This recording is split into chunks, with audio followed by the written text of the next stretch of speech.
Welcome to the Answers for Elders radio show. Meet the trusted experts who will give you straight answers and will help guide you on the path of later life care.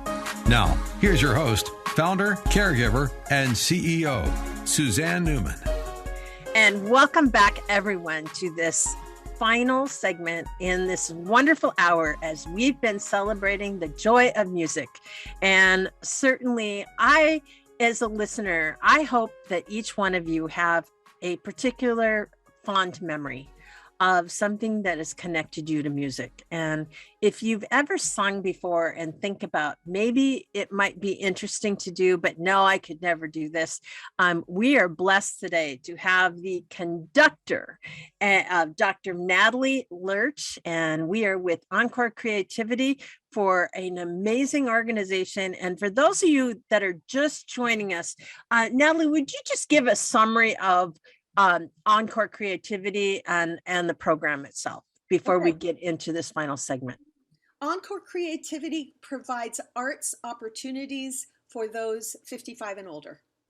That's what they do. And we do that through Encore Chorale. There's the Encore Rocks program. There's the Sentimental Journey that's for people going through the Alzheimer's or stages of dementia, as well as their partners.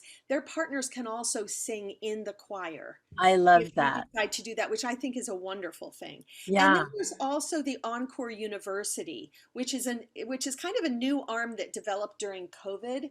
And that they have a movement class that's online. I'm going to be teaching a breathing for singing class that kind of gets everybody prepared and gives different techniques that they can use throughout the semester when they're practicing in their choirs. So it's an added kind of help for singers. There's a voice class, there are musicianship classes, there's a drawing class. Yes. So if people are interested in just learning something, and what's so lovely about Encore University is you don't get tested on anything. You're not tested. We don't have to do that because this is not an academic program. Right. I've got to test my students at Cornish, right? Because they've got to prove that they know this stuff so I can put the Cornish. I remember juries. Oh, yeah. Absolutely. Oh, yeah. None of that. We don't have any of that here. No, and in fact, with the choir, you don't have to audition. You just come and sing, and everyone is welcome. I love that. Yeah. And how many of us tend to be shy or feel like we love to sing, but we just don't have an outlet? And this is something that certainly is easy. It's not demanding. It's come and enjoy yourself and do that. So if somebody wants to join your organization, what happens when they show up for rehearsal? What is the process? The process is they're going to get checked in. If they've already registered, they're going to be checked in. If they haven't registered and they're just coming to check me out, then we'll write their name down. We'll try to grab as much of their information as possible so that we can encourage them to join. And then we're going to get together and we're going to have introductions and meet each other in a really casual atmosphere. And then we're going to start talking about posture, and we're going to do some breathing warm-ups. And then we're going to have packets of the music, and we're going to start learning music right away. Do you audition if you don't know if you're a soprano, alto, tenor, or bass? Is there any of that? No. You get to pick the part you want to sing. I love that. Feel comfortable. Like, let's say you feel comfortable as an alto, but you know the soprano part for this song that we're doing, and you've already sung it several times.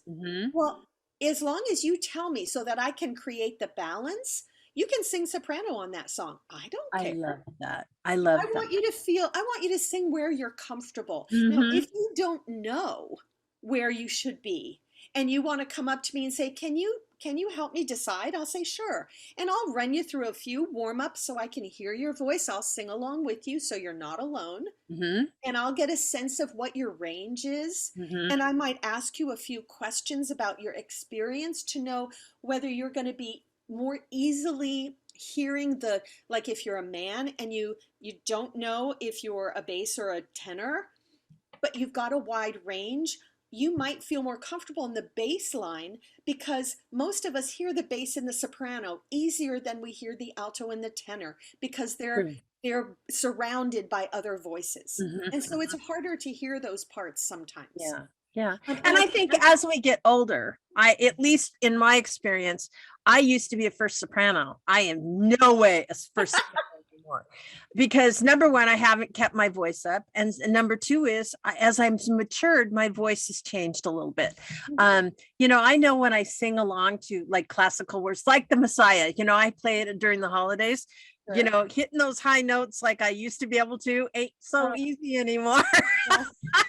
I always think about His Yoke is Easy, right? That one has those high B's for the sopranos. It's like, oh my gosh, I can still hit a high B. I can hit a high C. I can hit a high D. Do I want to hang out there? I used to be able to hit a high C. Maybe not. Yeah, no more. I'm lucky to hit maybe a G or maybe an A flat. That's about it. But you know what? That's because you're on the radio and you're talking all the time in your speaking register. So if you were singing a lot and you were singing up in that other register, you would get more practice and you would find that facility again. Anybody can. Yeah. And that's probably true. Just like, if you haven't ridden a horse for a long time, you might be a little bit rusty when you get on, but it's the cerebral memory that you pull forward. So did you pick on the horse thing because I have a horse? No, I didn't know that. I love that. I have a horse and I go riding almost like 3 or 4 times a week. Oh, good for you. There's a good way to get out in the elements. And that's right. That's right. I sing opera arias to him while he grazes. I love it. I love it. Yep. Yeah, and I sing to my golden doodle, and she loves it. She'll lay her head in my lap, and I sing really. Of course, and you know why? Because she senses the warmth, the heat, and the vibrations that are going through your body as you sing. Yeah, and that connects her to you. That's wonderful. Yeah, and she comes whenever I'm singing to anything. She comes right to me. It's like she loves that. Yeah. So, what are you singing this fall? Like, what kind of music? Okay, so we're doing some repeats, but of course for me and anyone who starts in this choir, it's all new music. So we're going to be learning 10 new songs. We're going to be doing Dane Se, which is Oh Give Thanks by Raymond Wise. Oh, nice. We're doing several pieces in Hebrew, so we'll be learning the Hebrew language for those songs. We're just going to learn them by the phonetic alphabet. That's how I'll be learning them because I don't know. My husband speaks Hebrew. Oh, excellent. I know who to contact. Make sure I'm doing it right. We're going to sing Glow by Eric Whitacre. Oh. The Hallelujah Chorus from the Messiah.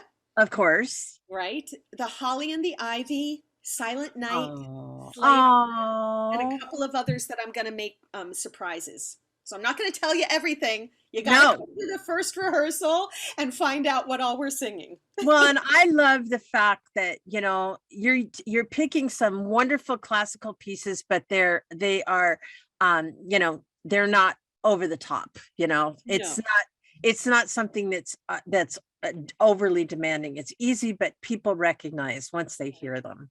And I know that some of the pieces they're doing, the arrangements, the pieces they've done these songs before. Like everyone knows the Holly and the Ivy, but this is a new arrangement that they found. So there's some differences to it. So it's familiar, but it gives that little bit of challenge, which I think is good for us mentally.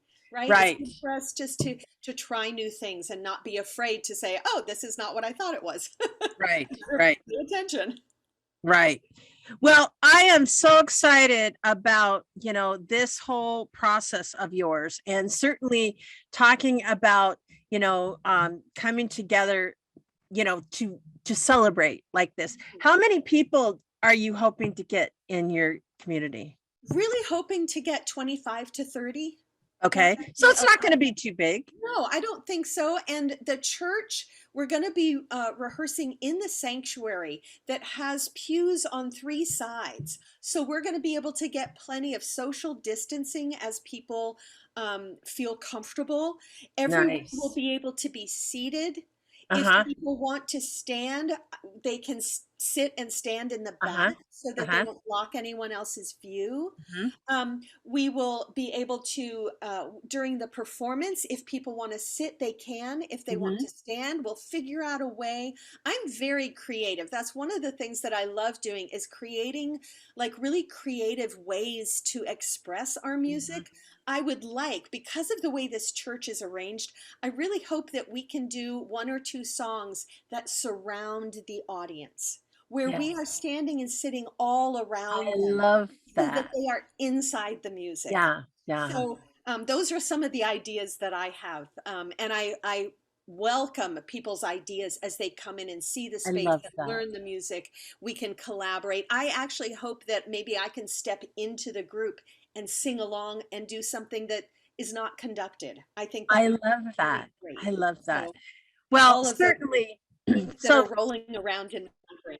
yes. And so if anybody is just remotely interested, this is an amazing organization and we're going to collaborate together. I'm going to try to help you find those Thank you. wonderful people over the age of 55 that would love to sit down and celebrate joy together. That's wonderful. And find a sense of community. I know for me, again, I shared my story of how music helped me get through the grief process of, with my father. And certainly, he's with me in my heart. And there's certain songs that are definitely anchor songs for me that was, and it was interesting. There was one of those anchor songs that we actually sang in the choir that after his death. So that was emotional for me, but it was a bridge for people to connect with me. And I think that that's why it's so important. So Natalie, if we want to get involved again, please go to EncoreCreativity.org. Look for the registration page. The fall repertoire is there. You can get to the Encore Chorale of Redmond. If you have questions, you can send them a note. If you want to send me a note, you can send me a note at divanotOneHere@AOL.com. I love that. And just find out, you can probably contact Suzanne at Answers for Elders and she can connect you with me and I Absolutely. can send you to the website. We'll make sure you get the information you need. Absolutely. And we will put something on our website to link to you. I would love to definitely do that. And for each and every one of you, think about this. Think about how could you bring more joy in the world to your life than this? This is something that's an opportunity that's easy and it's fun. And it's certainly something that we all deserve, especially those of us that have been through so many hard times during the pandemic, or if you're in a transition or you just want to just have a break on a Thursday afternoon. We would love to celebrate with you. And until next week, everyone, first of all, Natalie, Dr. Natalie Lurch, thank you so much for being on our program today. And we're so excited to have Encore Creativity come to our greater Puget Sound area. And to each and every one of you this week, remember one thing, be good to each other. We at Answers for Elders thank you for listening. Did you know that you can discover hundreds of podcasts in our library on senior care? So visit our website and discover our decision guides that will help you also navigate decision making. Find us at answersforelders.com.